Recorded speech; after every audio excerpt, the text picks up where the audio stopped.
Et yo les gars, du coup on se retrouve pour la vidéo test de mon écran tout simplement. Je crois que De t'as oublié quoi? quelque chose, non? Je Ah leur ai mais pas dit de vous oui! abonner, Ah de lâcher un pouce bleu. Bon, vu que c'est lui qui vous a dit de vous abonner, ben abonnez-vous.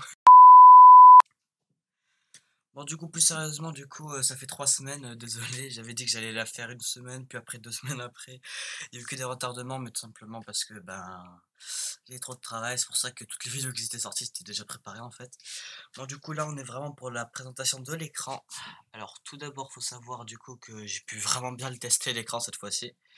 Et on va tout simplement, je pense, commencer par toutes les options qu'il embarque. Bon là du coup je suis repassé sur, mon micro casque là, je pense que vous avez vu la différence, de gain.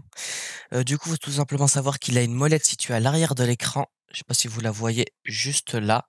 C'est avec celle-là qu'on commande tout et tous ces boutons-là sont des boutons de macro que vous pouvez assigner des touches. Moi perso, j'en ai mis aucune vu que la molette est très bien faite. Donc tout d'abord, il y a plein de modes intéressants comme le mode jeu qui est celui, honnêtement le plus intéressant. Tout d'abord, bah, vous avez le mode sport, RPG, MOBA, FPS standard et des réglages que vous pouvez faire, manuellement. Moi perso, même si je joue à des FPS, je mets le mode sport car je trouve que c'est vraiment celui où on a les meilleures couleurs et cetera. Puis après vous avez un mode, simplement, amélioration de jeu. Alors moi je l'ai éteint parce que franchement ça m'intéresse pas. Clair, c'est un truc qui s'affiche sur le haut là de votre écran ou là, comme vous voulez. Par exemple, soit votre taux d'FPS, soit l'alignement d'affichage, tout ça, moi ça m'intéresse pas. Ensuite, il y a le temps de réponse. Alors, il y a extrême, super fast et fast. Je vous conseille de mettre super fast parce que extrême, ça fera des problèmes au niveau du contraste, tout simplement. Et autant mettre super fast parce qu'entre rapide et super fast, c'est la même chose, donc autant. Ensuite, vous avez tout ce qui est stabilisateur foncé. Moi, il est à 0. Vous pouvez l'augmenter et le baisser. Moi, je le mets à 0. Puis après, puis après la U, moi, je l'ai mis à 50 et la saturation à 50. Après, ça, c'est vous qui gérez parce que vous pouvez tout gérer. Ensuite, la luminosité, moi, j'ai mis à 20 et contraste 50 au niveau d'ici, parce que moi, c'est ce que je préfère. Puis après, vous avez aussi un menu de source d'entrée parce qu'il y a 2 ports HDMI et un port DisplayPort simplement. HDMI 2.0 bien sûr qui est fourni avec l'écran, ce qui permet d'aller jusqu'à 240 Hz, donc on est loin. Ensuite, l'affichage, moi j'ai mis 16:9 parce que c'est un écran 16:9. Le format d'entrée RGB, j'ai pas mis YPBPR parce que je sais pas c'est quoi déjà. Et honnêtement, c'est le RGB qu'on utilise le plus. La finesse de gravure, je pense, c'est ça, j'ai mis à 50. L'audio, perso, je sais pas à quoi ça sert parce que de base, il a pas d'enceinte intégrée. Donc au final, il y a un volume. Même sur le PC, ça détecte qu'il peut faire un son, mais s'il y a pas d'enceinte, en fait, ça marche pas. Donc au final, ça sert à rien. Ensuite, le menu, bah, français, et cetera. Personnalisé, c'est ça les touches de raccourci que je vous disais, et cetera. Vous pouvez faire plein de raccourcis, puis après un espace divers.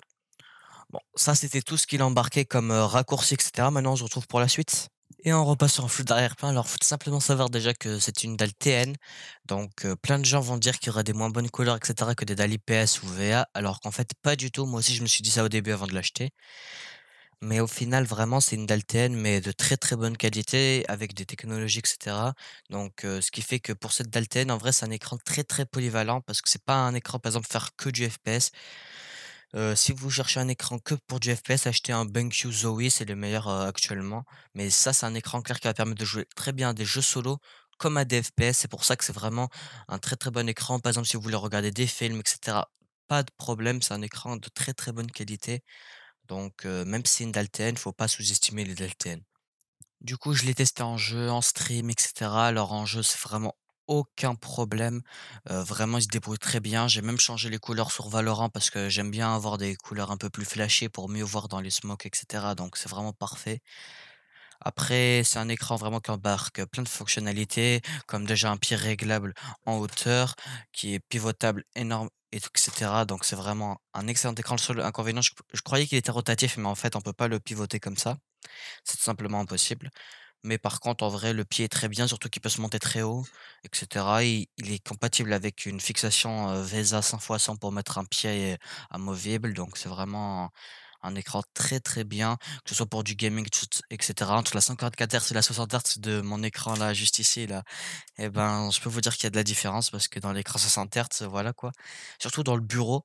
En vrai, j'ai plus ressenti une différence dans le bureau que dans le jeu, c'est ça le pire. Mais vraiment, surtout pour le prix qu'il vaut, moi je l'ai payé 150 €. Il vaut à peu près dans les 180-190. Donc en vrai, pour ce prix-là, je pense que, il y a pas vraiment de meilleur choix. Sinon après, celui qui veut que du compétitif, aller sur un Zowie, ça coûte 210 €, c'est vraiment très bien. Ceux qui veulent que du jeu solo, acheter un Samsung QLED, et ceux qui veulent un fusionné des 2 avec des bords en plus très fins, bah, prenez celui-là, c'est vraiment pour ce prix-là le meilleur, hein. Bon, on arrive à la fin de cette courte vidéo, j'espère qu'elle vous aura plu. En tout cas, n'hésitez pas à vous abonner, à lâcher un pouce bleu, vous abonner à ma chaîne Twitch parce que je reprends les lives dès mardi, c'est-à-dire demain. Bon, sur ce, à une prochaine vidéo.